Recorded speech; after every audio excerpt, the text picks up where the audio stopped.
I'm coming to you from my kitchen, which, if you know me at all, you know that I'm a terrible housekeeper, so it's totally messy and it just has to be that way. The topic I want to talk about today is how to heal a broken heart. This is why it's important for me to talk about this today, because I currently have one. So my partner and I have just ended our relationship, and it came completely out of the blue to me. So it was not something that I was expecting. So here I am in this position of like, this is stuff that I teach, right? Like I teach how to overcome heartbreak and I teach how to have relationships. And now I'm actually in this position. And this is a time in my life when I have to really embody my teachings. I have to practice what I preach, so to speak. And it's been about 10 days so far. And how I'm feeling today is, quite honestly, achy. Do you know that ache that you get when you're heartbroken? I would love to hear if you've ever had that experience. Just enter in the comments below. I feel achy from head to toe, almost like I have the flu. And it's especially strong in my heart. And every other minute, like my feelings are just vacillating. It's like I'm relieved and liberated, and then I'm fucking so mad, and then I'm like so sad and I can't stop crying and sobbing, and I've been doing a lot of that, and like sobbing in all kinds of weird situations. Like times when I shouldn't be crying, I'm crying, you know what I mean? And like it just comes out that way. So I'm really paying attention to this, really paying attention to my process, and in a kind of like I'm putting myself in the petri dish, and I'm studying this so that I can pass it on to you. I'm looking at like the practices that are working, that are bringing me relief and peace. And I'll tell you right now, the only thing that's really bringing me peace is creating. So turning my wounds into art. And that's partly what inspired me to come to you today from my messy kitchen, is to talk about finding peace through creating art. So my personal breakup catalyzed like a series of disastrous life events. It's really like a total course correction. Like my life has caved in, really, in a serious way. And I'm just like, what the fuck is going on? I don't know. But all I know is I'm here to teach. So the only reasonable thing for me to do with my life, I feel at this point, is go on a road trip. So I'm getting in a car, I'm renting a convertible, and I'm taking off in a couple of days to go on a trip. And I don't know exactly where I'm going. All I know is that I'm calling it the Pleasure Tour. Because I want to know what happens when a woman exquisitely follows her pleasure.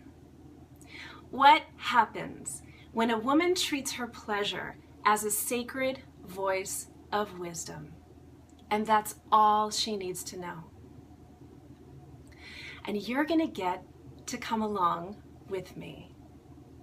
Every day from the Pleasure Tour, I'm going to shoot a little Facebook Live, and I'm going to be sharing with you the tips, the tools, the practices that I'm finding. You get to vicariously indulge in the pleasures that I'm indulging in, and we'll see what happens to my mind, to my heart, to my sexuality. After all, I am a sex therapist, and I am a sex and relationship coach. And like, this is where the rubber meets the road, so to speak.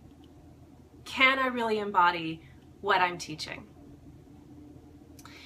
So the Pleasure Tour, you can follow along on my personal Facebook page. It's facebook.com/Eva Clay.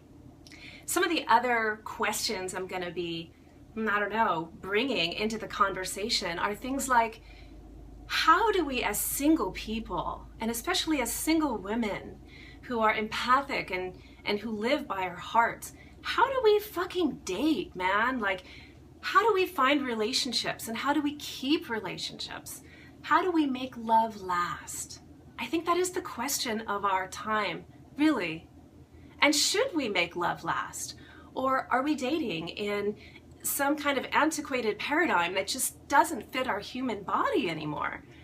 I don't know, but I'm really curious to delve into the mystery and uncover what's inspiring us to keep loving. If we keep what I call catch and release, if we keep like bonding and losing and bonding and attaching and attaching and attaching, what makes us keep loving if it hurts so much? And I want to ask this question of like, how do we stay open in the face of heartbreak? How do we stay in a loving place when we're so fucking mad? I don't know. But pleasure is my practice. And I'm going to use it on every single wound I feel like I have right now. And we'll see what happens. Curious to know your experiences of how you have overcome heartbreak, because we're in a conversation, people, and I want to learn from you too. So anything you have to offer, let's like spread the knowledge and enter it in the comments below, and we can all learn from each other. So join me on the pleasure tour. I start in a couple of days, and I am totally following what feels good, and that's all I'm doing is following what feels good. And you get to watch. Facebook.com/Eva Clay. And I'm going to bear it all for you, just like I'm bearing my messy kitchen. And I see you on the road, and I love you.